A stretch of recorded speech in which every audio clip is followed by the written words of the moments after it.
Assalamualaikum warahmatullahi wabarakatuh. Kami dari kelompok 8 akan mempresentasikan mengenai teori belajar matematika oleh Richard Scamm. Slide selanjutnya.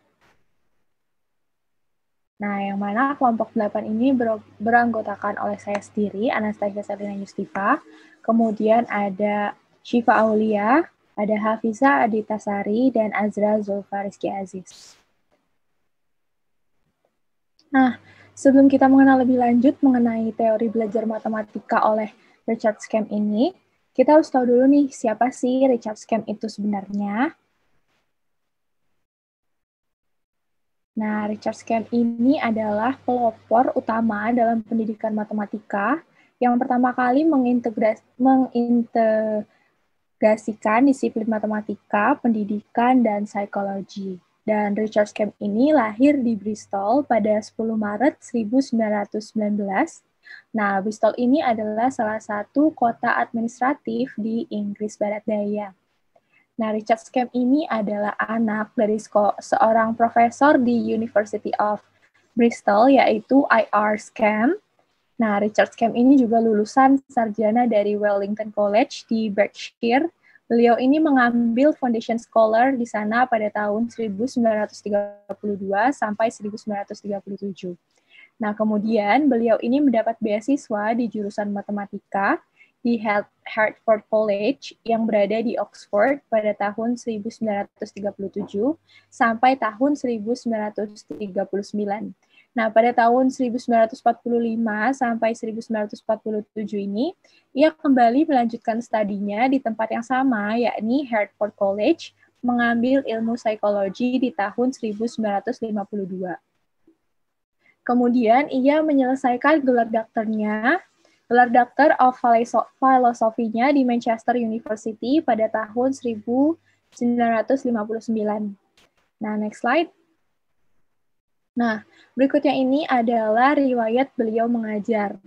Nah, di mana setelah menyelesaikan studinya di Hertford College, ia kemudian menjadi guru matematika selama 2 tahun di Oundle School dan kemudian mengajar juga di Grey St. Anthony di wilayah Oxford selama 2 tahun. Next slide. Nah, kemudian ketertarikannya ini meningkat nih mengenai bagaimana sih anak-anak itu belajar. Nah, dengan ketertarikan ini pula, ia memutuskan untuk melanjutkan studinya di Hertford College pada tahun 1952, di mana saat itu ia sedang berusia 33 tahun, dan setelah menyelesaikan studinya di Hertford College, kemudian ia menyelesaikan gelar Doctor of Philosophy-nya di Manchester University pada tahun 1959. Nah, next slide. Nah, kemudian Richard Scamm ini pertama kali menjadi dosen psikologi pada tahun 1955 sampai 1952. Nah, kemudian ia juga menjadi dosen senior pada tahun 1962 sampai 1973, sembari memimpin unit studi anak. Nah, kemudian pada tahun 1973, ia menjadi profesor teori pendidikan di University of Warwick, dan ia mengajar sampai pensiun di tahun 1986. Nah, next slide. Nah, Richard Scamm juga terpilih menjadi presiden grup internasional, grup besar untuk Psychology of Mathematics Education atau PME pada tahun 1980. Kemudian, Scamm juga mendirikan Scamm Memorial Fund yang bertujuan untuk memberikan dukungan pada konferensi PME. Nah, dengan kepercayaannya bahwa anak-anak itu dapat belajar sejak usia dini, kemudian Scamm ini menghasilkanlah kerangka kurikulum lengkap untuk usia 5-11 tahun yang dikenal sebagai Structured Activities in Intelligent Learning atau SAIL. Nah, SAIL ini sendiri adalah kegiatan terstruktur dalam pembelajaran cerdas yang mana Richard Scamm ini tuh memfokuskan melalui matematika atau true mathematics, di mana kegiatan pembelajarannya ini tuh memberikan peluang anak untuk bekerja kelompok, diskusi, menganalisa, lalu eksplorasi, dan juga penerapan matematika dan lain sebagainya. Nah, difokuskannya ini tuh untuk tidak pernah menggantikan penalaran dan pemahaman dengan sekedar hafalan aja gitu. Jadi benar-benar untuk memfokuskan pada penalaran dan pemahaman, biar anak itu paham dan mengerti apa itu matematika sebenarnya dan bukan sekedar hafalan aja, dengan mengeksplor berbagai metode yang sesuai untuk anak. Nah, pembahasan tentang SAIL atau Structured Activities in Intelligent Learning ini akan dibahas lebih dalam lagi oleh teman saya. Baik, selanjutnya adalah yaitu SAIL.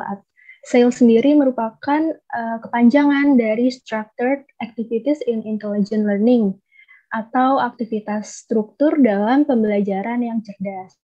Nah, seperti yang sudah dikatakan oleh teman saya sebelumnya, SAIL sendiri memberikan kesempatan pada anak untuk melakukan sebuah kerja kelompok secara kooperatif untuk anak bisa berdiskusi, saling menganalisa, saling bereksplorasi, dan juga mengimplementasikan matematika ke dalam kehidupan nyata anak. Nah, program SAIL ini sudah dirancang dan diuji coba di lapangan oleh ahli teori pembelajaran dan pendidik matematika yang sangat terkenal, yaitu seperti yang sedang dibahas sekarang adalah Profesor Richard Scamm. Dan tentunya Profesor Richard Scamm ini bekerja sama juga dengan praktisi kelas terkemuka di berbagai negara. Nah, SAIL ini tuh sudah diuji di lapangan selama bertahun-tahun di sekolah dengan anak-anak dan juga sudah disempurnakan dengan bekerja sama dengan guru. SAIL sendiri sepenuhnya terintegrasi dan terstruktur dengan baik, oleh karena itu di dalam SAIL mencangkup taman kanak-kanak hingga kelas 6 sekolah dasar. Nah, di dalam SAIL, siswa dan guru ini berada di dalam kegiatan belajar yang tidak hanya sistematis, tetapi juga menarik bagi anak-anak, sehingga anak-anak dapat membenamkan dirinya di dalam pengalaman matematika yang nyata. Program SAIL ini seringkali mendorong guru untuk merenungkan apa saja aktivitas atau kegiatan matematika yang perlu dilakukan untuk anak-anak saat mereka terlibat dalam aktivitas tertentu. Terus juga di dalam SAIL, saat anak-anak melakukan proses eksplorasi, maka sering terjadi kegiatan memprediksi atau prediksi. Nah, dengan memprediksi ini bisa memberikan konteks yang sangat baik untuk berlatih tentang estimasi dan juga keterampilan menduga-duga yang masuk akal sambil belajar tentunya secara matematis. Nah, terkait pemahaman matematis ini, menurut Principle and Standard for School Mathematics oleh NCTM, dikatakan bahwa kemampuan pemahaman matematis ini merupakan hal yang penting dalam pembelajaran matematika khususnya untuk anak. Nah, salah satunya adalah anak harus belajar matematika dengan memahami, terus juga dengan aktif membangun pengetahuan dari pengalaman atau pengetahuan sebelumnya. Nah, pemahaman, pengetahuan, dan kemampuan matematis ini merupakan salah satu standar yang harus dikuasai oleh siswa, mulai dari khususnya taman kanak-kanak. Next slide.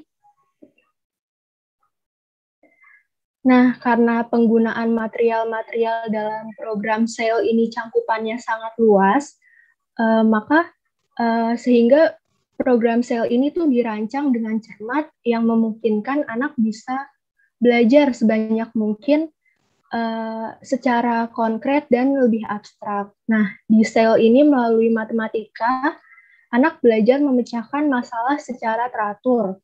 Anak juga diarahkan dari masalah verbal menuju sebuah representasi fisik dari objek, angka, terus tindakan yang dijelaskan dalam cerita atau cerita angka atau permodelan. Terus juga di dalam program SAIL sendiri, baik untuk anak maupun untuk guru, sama-sama mendapat manfaatnya. Misalnya pada anak, itu tuh manfaatnya adalah untuk pembelajaran matematika mereka. Sedangkan untuk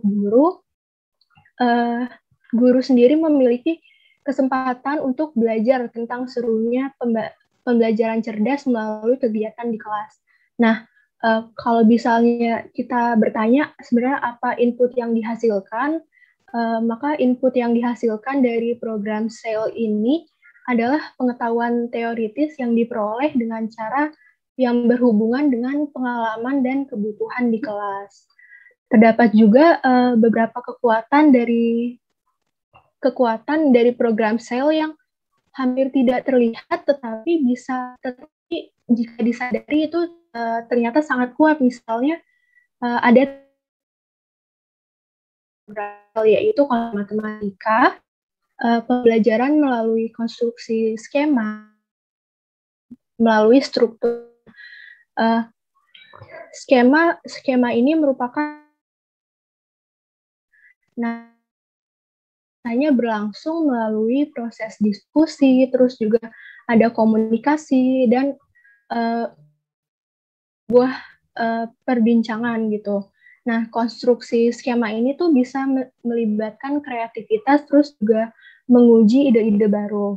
Nah, selain skema, ada juga komponen yang tidak terlalu terlihat, tapi ternyata sangat kuat peran di dalamnya, yaitu salah satunya adalah struktur.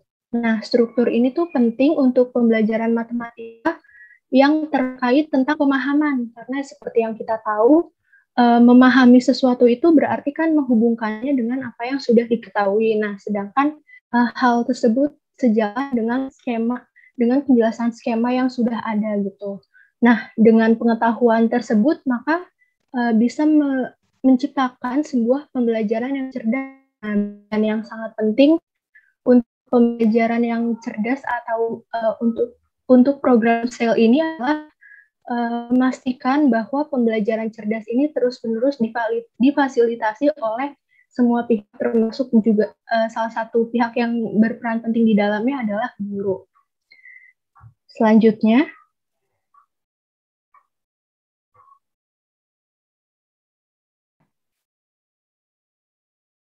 baik, kemudian ada teori belajar matematika menurut Richard Skem. Itu dibagi menjadi dua tahap. Yang pertama ada tahap konkret, dan yang kedua ada tahap abstrak. Nah, pada tahap pertama, yaitu tahap konkret, kita mengetahui bahwa definisi dari konkret itu sendiri adalah sesuatu yang nyata, benar-benar ada, berwujud, dapat dilihat, diraba, dan sebagainya. Oleh karena itu, dalam tahap konkret, anak memanipulasi benda-benda untuk dapat menghayati ide-ide abstrak. Nah, di sini kami mengambil contoh benda abstrak itu, benda konkret itu maksudnya yang digunakan adalah sebuah bola. Next. Nah, di sini seperti yang terlihat di sini, kita akan mengenalkan salah satu sifat perkalian, yaitu 3 kali 2 itu sama saja seperti 2 dikali 3. Nah, kita dapat menggunakan benda-benda konkret berupa bola-bola sebagai berikut. Nah, di sini terdapat yang pertama yang bagian 3 kali 2 ini. Di situ terdapat 3 baris dan di setiap barisnya itu terdapat 2 bola. Nah, dalam matematika model seperti ini dapat dinyatakan sebagai 3 kali 2, hasilnya 6. Jadi bisa dihitung ada 6 bola. Nah, karena banyaknya bola seluruhnya ada 6, maka 3 kali 2 hasilnya adalah 6. Nah, sekarang kita meminta siswa untuk menyusun 6 bola yang lainnya menjadi 2 baris. Yang tadi kan 3 baris, sekarang 2 baris, dan pada setiap barisnya itu terdapat 3 bola. Nah, siswa diharapkan dapat menunjukkan model yang mereka hasilkan. Nah, model ini itu menunjukkan 2 kali 3 sama dengan 6. Oleh sebab itu, dapat disimpulkan bahwa yang tadi, yang 3 baris 2 bola ini sama dengan yang 2 baris berisi 3 bola. Jadi 3 kali 2 sama dengan juga atau sama juga dengan 2 dikali 3. Nah, pada tahap awal ini, anak berinteraksi dengan benda konkret seperti contohnya bola dan bisa disesuaikan juga sesuai kreativitas guru. Bisa menggunakan apel, bisa menggunakan pensil atau pulpen, dapat disesuaikan. Nah, pada tahap awal ini, anak-anak berinteraksi dengan benda konkret akan membentuk dasar bagi tahap belajar selanjutnya atau tahap abstrak, tahap kedua dari sesudah tahap konkret ini yang sudah tidak memerlukan benda-benda konkret untuk mendapatkan konsep matematika. Nah, menurut SCAM, agar belajar menjadi berguna bagi seorang anak, sifat-sifat umum dari pengalaman anak harus dipadukan untuk membentuk suatu struktur konseptual atau suatu skema. Dengan demikian, guru hendaknya memberi kegiatan kepada anak untuk menyusun struktur matematika sedemikian rupa, sekreatif mungkin, agar jelas bagi anak didik sebelum mereka dapat menggunakan pengetahuan yang didapatkan itu di awalnya itu sebagai dasar untuk belajar pada tahap berikutnya atau pada tahap abstrak.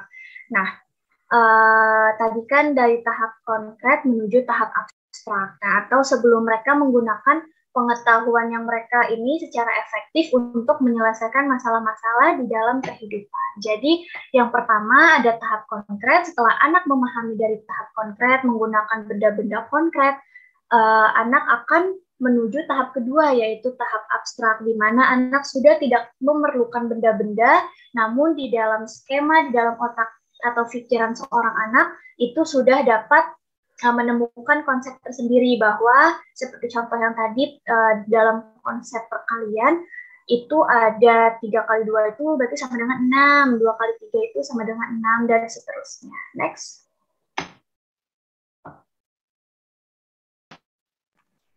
Nah, selanjutnya ada teori pemahaman.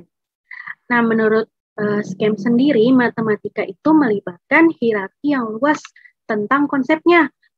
Kita tidak bisa mengetahui suatu materi konsep baru tanpa memahami materi dari konsep sebelumnya. SCAM juga mengemukakan bahwa emosi memainkan peran yang dapat dominan dalam cara penyampaian materi dan penerimaan materi oleh peserta didik. SCAM mengungkapkan ada 2 jenis pemahaman dalam proses pembelajaran, yaitu yang pertama ada pemahaman instrumental dan yang kedua ada pemahaman rasional. Nah, di sini saya akan menjelaskan apa itu pemahaman relasional dan apa itu pemahaman instrumental. SCAM sendiri menyebutkan SCAM sendiri berkata dalam matematika in the primary school, yaitu yang disebut dengan pemahaman relasional dan pemahaman instrumental. Yang pertama, pemahaman relasional menurut saya dan mungkin juga menurut pembaca dapat diartikan memahami 2 hal secara bersama-sama, yaitu apa dan mengapa. Lalu selanjutnya pemahaman instrumental sampai saat ini belum dimaksudkan pada pemahaman secara keseluruhan. Pada masa-masa lalu, hal ini dijelaskan sebagai aturan tanpa alasan. Nah, berdasarkan pendapat tersebut, kemampuan siswa dalam menyelesaikan sebuah soal matematika dapat dikategorikan sebagai pemahaman relasional dan juga dapat dikategorikan sebagai pemahaman instrumental. Kenapa begitu? Karena yang pertama, kenapa bisa dikatakan sebagai pemahaman relasional? Karena jika siswa di sampingnya ia sudah dapat menentukan hasil, namun ia juga harus menjelaskan mengapa hasilnya tuh seperti itu. Seperti contohnya seperti ini, integral tak tentu suatu fungsi fx dx adalah menentukan suatu fungsi dari fx yang jika diturunkan hasilnya adalah fx. Contohnya itu siswa itu harus dapat meyakinkan orang lain dan dirinya sendiri bahwa hasil dari integral tersebut adalah fx itu benar. Dan yang kedua adalah pemahaman integral. kenapa dikategorikan sebagai pemahaman instrumental? Kenapa dikategorikan sebagai pemahaman instrumental? Karena jika si siswa hanya dapat menentukan hasil, namun ia tidak dapat menjelaskan mengapa hasilnya seperti itu, karena kemampuannya yang seperti itu oleh SCAMP belum dikategorikan sebagai pemahaman. Sedangkan pemahaman relasional oleh SCAMP sudah dikategorikan sebagai pemahaman. Lalu selanjutnya, siswa yang memiliki pemahaman relasional memiliki fondasi atau dasar yang lebih kokoh dalam pemahamannya tersebut. Kalau siswa lupa dengan rumus, maka ia masih mempunyai peluang menyelesaikan soal-soal dengan cara coba-coba. Sebagai tambahannya, siswa dapat mengecek kebenaran hasil yang didapatkan dengan melibatkan rumus. Nah, dari teori ini juga, dari teori pemahaman ini juga terdapat kelebihan dan kekurangannya. Kekurangannya yang pertama, pemahaman instrumental termasuk ke dalam pemahaman jangka pendek. Yang kedua, pemahaman relasional membutuhkan waktu yang lebih sedikit lebih lama dan pemahaman yang lebih mendalam daripada prosesnya. Yang ketiga, dalam teori SCAMP tidak begitu banyak diperlukan ide-ide baru. Sedangkan kelebihan dari pemahaman ini ialah pemahaman instrumental benar-benar berguna ketika kita harus tahu bagaimana sih melakukan tugas tertentu dengan cepat dan tidak perlu khawatir tentang bagaimana tugas ini cocok nggak sih buat tugas lain atau yang sejenisnya. Yang kedua, pemahaman relasional berguna ketika kita ingin mengeksplorasi ide-ide lebih lanjut yang tidak peduli tentang tujuan dan lebih peduli dengan prosesnya. Yang ketiga, pemahaman ini dalam jangka waktu yang panjang, bukan hanya mengerti tetapi juga harus paham apa sih yang terjadi dan kenapa sih hal itu tuh harus terjadi. Dan yang terakhir, teori SCAMP ini cocok digunakan untuk proses belajar dan mengajar dalam matematika. Selanjutnya adalah kesimpulan yang akan dibacakan oleh teman saya. Selanjutnya adalah kesimpulan dari teori yang dikemukakan oleh Richard SCAMP adalah pelopor utama. Richard SCAMP ini merupakan pelopor utama dalam pendidikan matematika. Setelah menyelesaikan gelarnya di Hertford College, ia menjadi guru matematika. Ketertarikannya meningkat mengenai bagaimana anak-anak belajar, sehingga ia kembali belajar ke Hertford College pada tahun 1952. Richard SCAMP adalah seorang matematikawan yang kemudian mempelajari psikologi. Dia menggunakan kedua disiplin ilmu ini untuk menjelaskan pembelajaran dalam matematika. Pertama kali menjadi dosen psikologi pada tahun 1955, kemudian menjadi dosen senior di tahun 1962, sambil memimpin unit studi anak.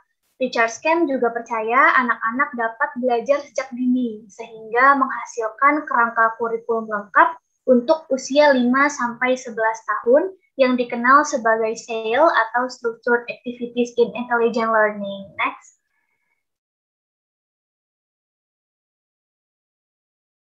Kemudian, menurut SCAMP, peserta didik dapat membangun skema untuk menghubungkan apa yang sudah mereka ketahui dengan pembelajaran baru. SCAMP juga menyadari bahwa matematika melibatkan hierarki konsep yang luas, sehingga kita tidak dapat membentuk konsep tertentu sampai kita membentuk semua konsep tambahan yang menjadi sandarannya. SCAMP juga menyebutkan bahwa emosi memainkan peran dominan dalam cara kita belajar.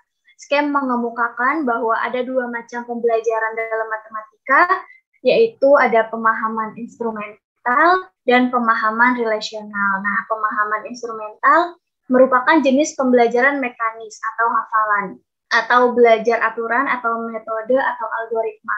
Maksud hafalan di sini adalah anak hanya mengetahui bahwa 1 tambah 1 adalah 2, 2 tambah 2 adalah 4, namun tidak tahu mengapa 2 tambah 2 hasilnya 4, mengapa 1 tambah 1 hasilnya 2. Mereka hanya tahu bahwa 1 tambah 1 ya 2, 2 tambah 2 ya 4. Nah, sedangkan pemahaman relasional adalah pembelajaran yang lebih bermakna di mana siswa mampu memahami hubungan dan hubungan yang memberikan struktur matematika. Seperti tadi contohnya, anak mengetahui bahwa 1 tambah 1 sama dengan 2, berarti 1 tambah 1, ada 1 apel ditambah 1 apel, jadi ada 2. Mereka bisa menjelaskan seperti itu. Dan seperti yang tadi, 3 dikali 2 sama dengan 6, berarti 3-nya ada 2 kali nih, 3 bola itu ada 2 baris, jadinya dihitung totalnya 6. Jadi anak bisa menjelaskan, bukan hanya mengetahui hasil dari 1 tambah 1 adalah 2, 2 kali 3 adalah 6, dan seterusnya. Next. Baik, terima kasih atas perhatiannya. Sekian presentasi dari kelompok kami. Kurang lebihnya mohon dimaafkan. Semoga ilmunya dapat bermanfaat untuk kita semua dan kita terapkan di masa yang akan datang. Wabillahi taufiq wal hidayah. Wassalamualaikum warahmatullahi wabarakatuh.